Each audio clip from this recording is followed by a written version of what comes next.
now let's get back to our, remember that initial wrong conclusion, like, we need more entropy, so we need to spread the RNG service on the whole cluster.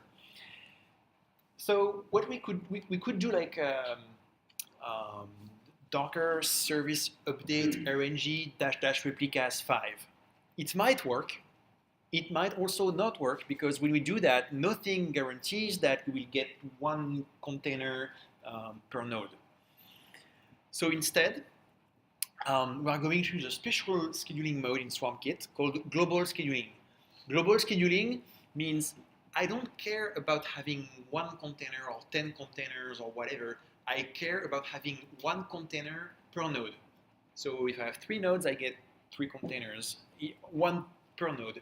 And then dynamically, if you scale up the cluster by adding nodes, the global services will also be started on those nodes. That's great if you for that kind of example, but it's also great if you want to run some monitoring thing, metrics collection, if you even some hardware related stuff like let's say you're running on physical machines and you want to you have some special fiber channel or CSI controllers on specific nodes, then you can use global scheduling to say, I want to run a container that will have like my monitoring thing for my disk array on all the nodes of my cluster. So global scheduling is one of the few parameters that you cannot change dynamically, and I will explain why a little bit later. So if you want to switch to global scheduling for a service, you have to wipe out the service and redeploy it. So we are going to nuke the RNG service and recreate it.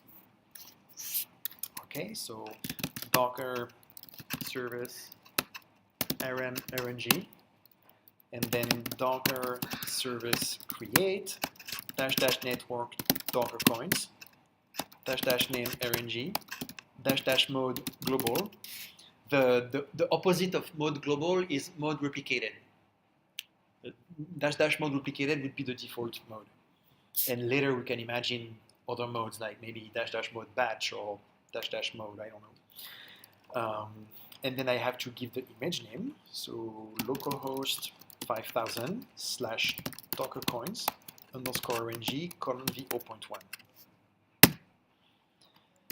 Now I do Docker service ps RNG, and it shows me that I have 5 RNG instances, 1 on each of my nodes. And if I go back to my graph here, now I'm going higher. Now we're talking. Yeah, the service went down for a bit. Yeah, sorry, I should have switched to this screen to show what was going on. So why did the service went down? Well, if we look at how I implemented my stuff, the worker has very basic error checking. It's like basically the worker is in Python, and there is a while true loop, and in that loop there is a try except, and when any error happens, it says something bad happened. I'm going to sleep 10 seconds, and then we're going to go again in the loop. So what happened is that when I did Docker service rm RNG, I removed the RNG service. So when I did that, like just a fraction of a second later, all my workers, when they tried to connect to RNG, they got either connection refused because it was shutting down, or even like RNG, the name would not resolve to anything, so they would get a DNS error. So all my workers now would raise a Python exception. So I go into the except section of the code, which does something bad happened, let's wait 10 seconds and try again. And 10 seconds later, because I was still like explaining what I was doing, it tried again, it failed again, and failed again, until eventually I recreated the RNG service. And then the next time my workers go into the loop, now RNG resolves, and now they can connect to RNG, and now everything is fine. So that's why there is a dip, and then it comes back up. Um, okay. Oh, it's worth mentioning that in that case, there is an internal load balancer as well. So when I connect to RNG, well, it's going to be in a few slides. I'm not connecting directly to a RNG container, but I'm connecting to a load balancer that then spreads traffic across all the RNG instances.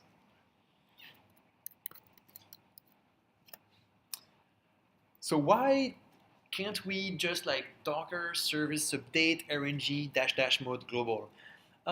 So first of all, technically it's possible. Like during the 1.12 release candidate version of Docker, you could do it. So why did we remove that? Because when you want to do running updates and rollbacks and stuff like that, it makes things way more complicated. Specifically, I mean, at first it seems like it shouldn't be a big deal because it's like, okay, I just have like my kind of description of the thing is that I'm going from one container to container on end nodes. So it should be possible to describe that and have a running upgrade. And what's the problem with that? Well, the problem with that, among other things, is that the replicated scheduler and the global scheduler are different. So it would mean that I would be able to do rollbacks across different kinds of schedulers, which for an example like that, I mean, we're humans, so we are extremely flexible and adaptable, so we can see how that will work. But from a scheduler point of view, that would mean that to have a lot of common code between them, and they would have to kind of do the handoff. If you think about making a handoff between, let's say, the global scheduler and a batch scheduler, then it doesn't make any sense at all anymore. Because in one case, I'm talking about jobs that are supposed to run forever, and I want to keep them running forever. In the other case, I'm talking about jobs that will have a start period and that will run for a while, and then they will be done.